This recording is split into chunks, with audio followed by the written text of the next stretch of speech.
বর্ধমান পৌরসভার ১৫ নম্বর ওয়ার্ডের দারোগা মাঠের একটি অংশ দখল করেছেন ১৫ নম্বর ওয়ার্ডের কাউন্সিলর বিরুদ্ধে এই অভিযোগ করেন শেখ সামিউল হক। এই বিষয় নিয়ে বর্ধমান পৌরসভায় লিখিত আকারে অভিযোগ জানিয়েছিলেন। তারপরে এই অভিযোগ নিয়ে আমরা পৌঁছাই বর্ধমান পৌরসভার পৌরপ্রতি পরেশচন্দ্র সরকারের কাছে। সাংবাদিকরা প্রশ্ন করলেই মেজাজ গরম পৌরপতির। বর্ধমান পৌরসভার পৌরপতি পরেশচন্দ্র সরকার তিনি চেয়ার থেকে উঠে সাংবাদিকদের বেরিয়ে যেতে বলেন। সাংবাদিকদের উদ্দেশ্যে পৌরসভা পৌরপ্রতি কি বললেন শুনুন। পূর্ব বর্ধমান থেকে শেখ নাইমের report, crime press Bengal news.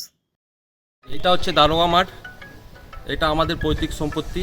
রাজা আমাদের ডোনেট করে গেছে উলফত খানকে। আমি উলফত খানের বংশজ আছি। আমরা এখানে কাউন্সিলরের কাছে এসে আমরা দাবি জানিয়েছি। আমাদের কাছে সিএস, আরএস আর এলআর তিনটেই আছে। উনি আমার কথা শোনেননি। ওরা বলছেন কি যে ছোটোবেলা থেকে আমরা মাঠ দেখে এসেছি, ওটা মাঠই থাকবে। তো মাঠের তো একটা পেপার হবে। আমাদেরকে না জানিয়ে জায়গা এখন দখল করে এখন জায়গা বানাচ্ছে, এখানে কনস্ট্রাকশন করছে। আমি 144 করেছি, আমি আইনে যাব। কারা করছে? মন্টু মজুমদার, ওনার নেতৃত্বে কাজটা হচ্ছে। এটা ওয়ার্ড কাউন্সিলর উনি নিমাই মজুমদার, ওনার ভালো নাম। উনি বলেছি, ওনাকে অভিযোগও জানিয়েছি। কি বলছেন উনি? ওনারা বলছেন কি যে এখানে আমরা ছোটোবেলা থেকে দারোগা মাঠ দেখে এসেছি। আর মাঠ দেখে এসেছি, মাঠটা তো কোনো পেপার হবে। তো আমাদের পেপারপত্র কোনো দেখছে না, জায়গা আমাদেরকে না জানিয়ে এখানে কনস্ট্রাকশন করছে। আমাদের এখানে 16 কাটা জায়গা আছে।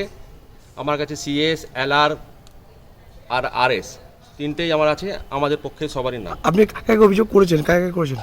আমি অভিযোগ করেছি বর্ধমান চেয়ারম্যানকে, ডিএম ম্যাডামকে, এসপি সাহেবকে, আর নবন্যা ওয়েস্ট বেঙ্গল সরকারের পোর্টালেও আমি ইমেল করে দিচ্ছি। সবাইকে আমি জানিয়েছি। আমি আইনে এতে যাব। 163 এখন আমি ওটাও করেছি, যেটা আগে 144 ছিল। এবার পুলিশ স্টেশনেও জানানো হয়েছে সব। আমি আইনের উপরেই বিশ্বাস রেখে আমি আইনের পথেই আমি হাঁটবো। কিন্তু ওয়ার্ড কাউন্সিলর বলছে আপনি আসেননি, ওনার সঙ্গে দেখাই হয়নি বলছে। আমি নিজে এসেছি, নিজে দেখা করেছি ওনাদের পার্টি অফিসে। এবার উনি যদি ঝুটলেই দেন এই কথাটা, তাহলে তার তো প্রমাণ নাই। আমি তো ছবি তুলে রাখিনি, আমি নিজেই গেছি। এখন চাপ। শেখ সামিউল হক নামে এক ব্যক্তি অভিযোগ করছে যে দারোগা মাঠ রয়েছে, তাকে আপনি নাকি জবরদখল করে রেখেছেন। তার দীর্ঘদিনের জায়গা তৎকালীন যে রাজা ছিল তারা দিয়ে গেছে। প্রথমত কথা, আপনি যে নামটা বলছেন সে লোকটা আমার ওয়ার্ডের লোকই নয়, আমি তাকে চিনিও না। আপনার ওয়ার্ডে নন। আর দারোগা মাঠ যেটা, দারোগা মাঠ তো এটা আমাদের বাবা আমলের বাবারা দাদুরা খেলেছে। প্রায় 75-80 বছরের পুরনো মাঠ। এখানে খেলাধুলা হয়, এখনও পর্যন্ত খেলাধুলা হচ্ছে। এবং আপনারা গিয়ে দেখেও আসুন যে মাটি আছে।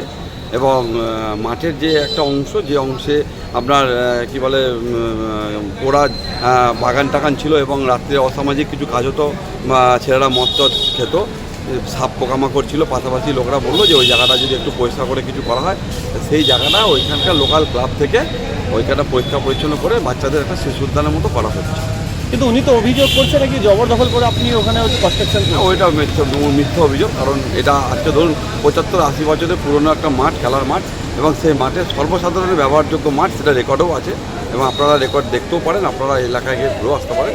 যদি সে মিথ্যা কথা বলে, সিএস আর এস সব রেকর্ড আছে। সেটা উনি তাহলে এতদিন আসেননি কেন? উনি তো এতদিন এসে যোগাযোগ করতে পারতেন, বা ওই মাঠটা ওনাদের মাঠ এসে বলতে পারতেন। উনি এতদিন আসেননি, হট করে উনি এখন চলে এলেন, এসে বলছেন আমাদের মাঠ। বলছে আপনার কাছে বহুবার গেছিল। না, মিথ্যা কথা বলছেন উনি। আমার কাছে কিছুদিন আগে একদিনই এসেছিলেন, আমাদের একজন সরকারি প্রতিনিধির মাধ্যমে আমার কাছে এসেছিলেন। তো এরকম জায়গার ব্যাপার যখনই আমি শুনলাম, বললো আমার একটা জায়গা ডিসপুট আছে। যখন আমি শুনেছি দারোগা মাঠ, তখন আমি পিছিয়ে গেছি। কারণ মাঠ এটা সর্বসাধারণের মাঠ, এখানে বাচ্চারা খেলে। তিনি বলছেন আমি এলাকার মানুষের জন্য 4 কাটা জায়গা দেবো। তো কী করে দেবো? ওটাই জায়গাটা তো সর্বসাধারণের জন্য। উনি কী করে দাবি করতে পারেন? রেকর্ডে আছে সর্বসাধারণের জন্য। আপনারা দেখুন রেকর্ডগুলো, রেকর্ড দেখলে আপনারা বুঝতে পারবেন। না, কেউ যদি বলে আপনারা কাগজগুলো চান, তার কাছে দেখুন। সর্বসাধারণের জন্য ব্যবহার্য রেকর্ড। আপনার কি মতামত মিথ্যা? পুরোটাই মিথ্যে কথা। কারণ এটা খেলার মাঠ। এই খেলার মাঠটা আজকে দীর্ঘ 80 বছর ধরে আমার দাদু বা আমার বাবারা খেলে এসছেন, তার বয়স্ক লোকেরা এলাকায় খেলেছে। আপনারা এলাকায় গিয়ে তদন্ত করে দেখুন, তাহলে বুঝতে পারবেন যে পুরোটাই মিথ্যে কথা। উনি বলছেন 50 বছর ধরে একটা মাঠ পড়ে থাকলে সেটা কি মানে দখলদারি করা যায়? 50 বছর না, 80 বছর উপর। আমি তো 3 বছরের কাউন্সিলর এসেছি, আমার আগে বহুজন এসছে। তাই এরকমভাবে মাঠটা কিন্তু মাঠই রয়ে গেছে। তো উনি যেটা বলছেন মিথ্যে অভিযোগ করছে, আপনারা যান। এবং যেটা বললাম আপনাদের, ওইটাই একটা ছোট্ট অংশ। সেই অংশটা একটা শিশু উদ্যানের মতো বাচ্চাদের পড়ে যাচ্ছে। যে অংশটা পড়েছিল, সাপ কামড়াতো বাচ্চাদের। রাত্রিবেলা বিভিন্ন ধরনের ছেড়ে এসে মদ জোট খেলতো ওখানে। ওই জায়গাটাকে ওই এলাকার লোকেরা বলেছিল বারবার করে, আমি কাউন্সিলর হওয়ার পর, যে মন্টবু ওই জায়গাটা একটু পরিষ্কার পরিচ্ছন্ন করলে ভালো হয়।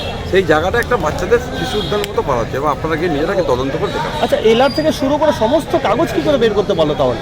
সেটা বলতে পারবো, কিন্তু আমি গতকাল ভূমি সংস্কার দপ্তরের কাগজ দেখেছি, তাতে কিন্তু দেখতে পাচ্ছি এখনও যে ওই জায়গাটা সর্বসাধারণের ব্যবহারযোগ্য মাঠ লেখা। কাগজটা কি আপনার কাছে আছে? হ্যাঁ, এই মুহূর্তে না, বাড়িতে আছে। আমি আপনারা যদি চান তাহলে ওই আগামীকাল আপনাদেরকে আমি দিয়ে দিতে পারি। উনি বর্ধমান পৌরসভার চেয়ারম্যানকে জানিয়েছেন, সদর থানাতে জানিয়েছেন, এসপি কমপ্লেন করেছেন এবং বলেছেন হাইকোর্টে আমরা যাবো। হ্যাঁ, সে তো উনি যদি মনে করেন উনি যেতেই পারেন। ওই মন্টুদা সাংবাদিকরা চেয়ারম্যানকে প্রশ্ন করতে হলে মেজাজ হারাচ্ছেন, তিনি বলছেন অফিস থেকে বেরিয়ে আন। হ্যাঁ, এটা আমি ঠিক বলতে পারবো না, আমাকে তাই দেখে জেনে বলতে হবে। সাংবাদিকদের কি কি ঘুমাচ্ছে 7 দিন ধরে? ঘুমাবে 7 দিন ধরে অভিযোগ করছে। তুমি যাও, এবার যাও, 7 দিন ধরে অভিযোগ করে, এবার বেরিয়ে যাও, এক্ষুনি বেরো, কোনোদিন তর্ক করতে আসবে না। যাও, আপনারা কমপ্লেন করছেন, আপনাদের প্রত্যেককে অনুরোধ করছি আপনারা যান। চলো,